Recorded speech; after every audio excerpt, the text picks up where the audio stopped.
from 1917 until whatever day we were at that particular time. What I never really thought about was what happened before 1917. And so I've really, since I've retired, I've had an opportunity to kind of really do a little more research and understand what I call contextual history. What was going on in the nation, what was going on locally, regionally, and so forth. So hopefully, if I'm successful today, I'll be able to put a little bit of that together for you as well. And I'm sure there are some historians in the crowd that can do a lot better job than me. So we're going to try to get through this in 45 minutes. No promises, but you can drop off anytime that you need to. Okay. So first of all, just to kind of tease you in that direction, there is, I found some stuff on the Tennessee Encyclopedia that said several events led to the territory between the Henderson line and the Walker line, not Clay Walker, being called the Squabble State. Has anybody heard of the Squabble State? Okay, so one occurred in the Washington County election for House of Delegates on May 20th, 1777. The Squabble State was an ongoing argument as to where the the Virginia-Carolina state line was, because it had only been surveyed to White Top Mountain. So if you've ever done the Creeper Trail, you know where the Creeper Trail ends at White Top Mountain, where Carolina, Tennessee, and Virginia come together. Beyond that, it was not supposed to be settled, because everything west of the mountains was supposed to be French. But nobody quite knew where that boundary was. So folks lived in this area, and they served in both the Carolina legislature, and then they would take a turn serving in the Virginia legislature, because nobody quite knew. So what I wanted to show you here is,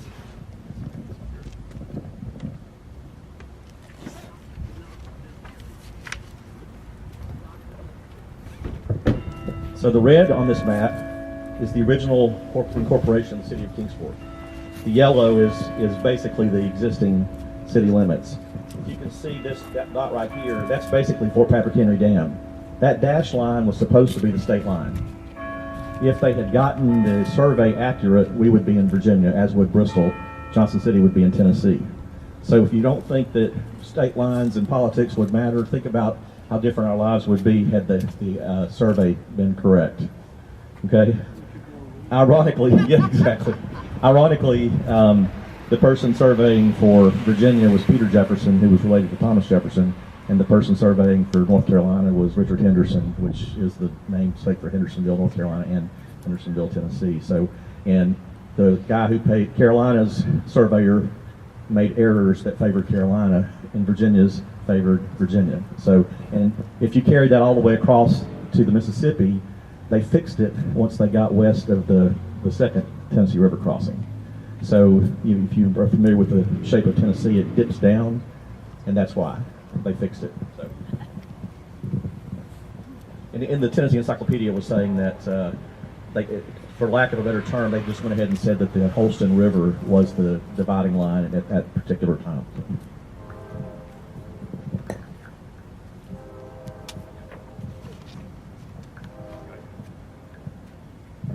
So, Kingsport, I've been reading a lot of the Johnson City newspaper from 1907. It's called the Johnson City Comet. And we had an alderman who bought a house off Watauga Street, and she was asking about this little street behind her because her property went across to another area, and it was bisected by this street, and they couldn't determine if it was public or private. And it's right up in this general area. It's really Campbell Street. If you're familiar with Campbell Street, if you go up to Gibson Mill Road and you turn down toward Gibsontown, the first street is Campbell Street. That is what really used to be the old highway. That was the Bluntville Highway that existed before there was a Kingsport. And so as they laid out the town and they did the radial streets, they had to connect the existing streets. So there was all this stuff going on before 1917. We'll talk a little bit more about it in a minute.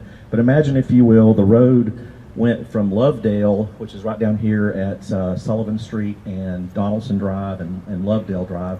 For the old-timers like me, you would know that as Truxton and Bloomingdale Pike. And Sullivan Street, they changed the names back in the 90s. And that little triangle was a very important downtown area for Kingsport at that time. And so they had to connect that to Bluntville. And it basically followed what we know today as Watauga Street.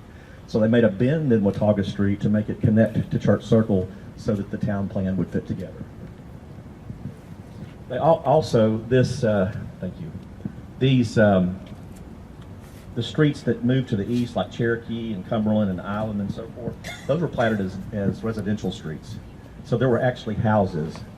There were houses east of Broad Street. So what we know as downtown is much bigger now than it was back in those.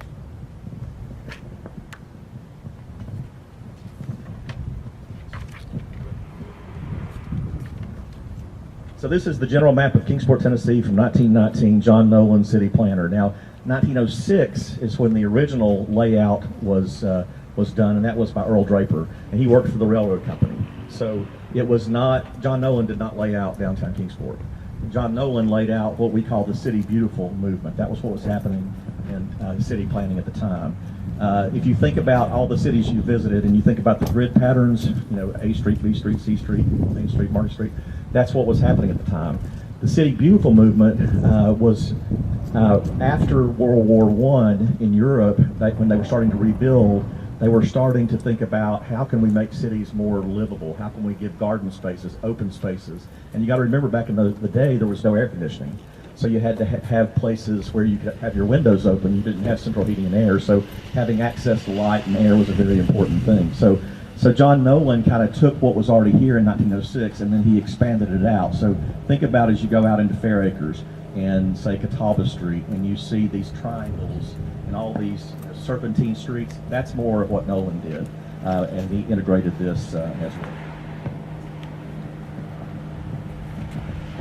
If you go and just check out on Google, these are some, you can't see them, I understand, but you can start to see some patterns that are very similar with what John Nolan did. He did Madison, Wisconsin, he did Venice, Florida, he did Balboa Park in San Diego, Myers Park in Charlotte, he did Asheville, parts of Asheville and parts of Roanoke, Virginia, parts of Johnson City even. But he was one of the most preeminent town planners at the time, and I would encourage you to go check out his work. So part of the plan was that this area would be the institutional end of Broad Street. That other end would be the business end, and there would be a transition in the middle. So these two buildings were built as the post office and the utilities company, and there was always supposed to be a connection building in between. So envision, if you will, a building that sort of looks like what we call John Sevier Middle School now, that used to be Dobbins Bennett and soon is going to be Jackson, I think. Sitting lined up perfectly where the gazebo is. So if that parking lot back there was actually the original City Hall, that's where it was supposed to happen, but it never happened, okay?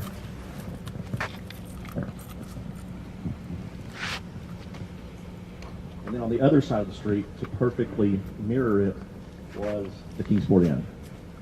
And so if you could imagine, you could kind of squint and think, 2 stories tall, Georgian architecture, doing a horseshoe shape around a courtyard, and then directly across the street, almost looks like a college campus. That's what was supposed to happen.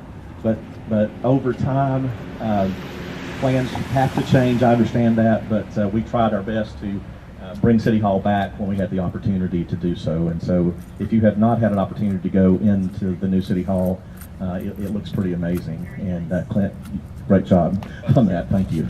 So thanks for taking that and making it work. Because that was there was a lot of folks that were opposed to that being built in the first place because it didn't fit the scale of the community. But I think we did a great job salvaging the plan.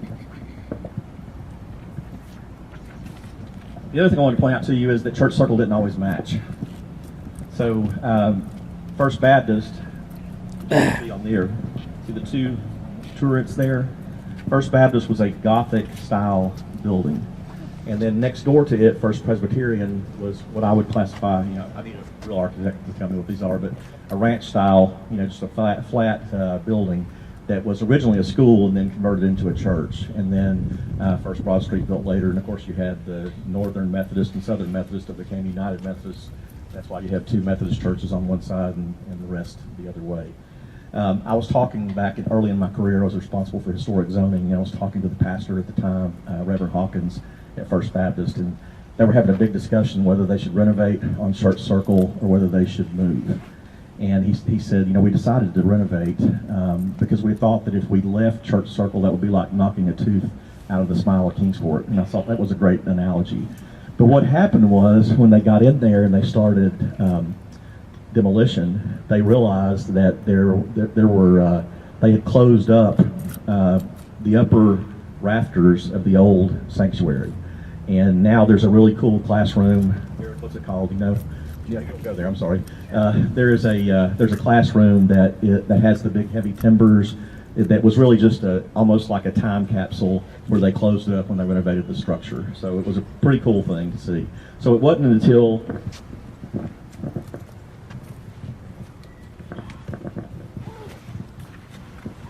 the 1940s that we finally had a matching set of churches. And if you really step back and look at the steeples, First Baptist steeple and the First Methodist steeple are similar, and First Presbyterian and First Broad Street are similar. So there was really a lot of effort to get the steeples to become almost like bookends on both sides of Kingsport.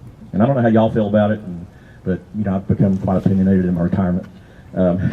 It would really be nice to be able to see the churches now, but the way that the trees have grown up and been planted, you can't really see all that. So maybe one of these days we'll do a little selective pruning to make it more visible, but we'll see. All right, so let's move on to the next intersection.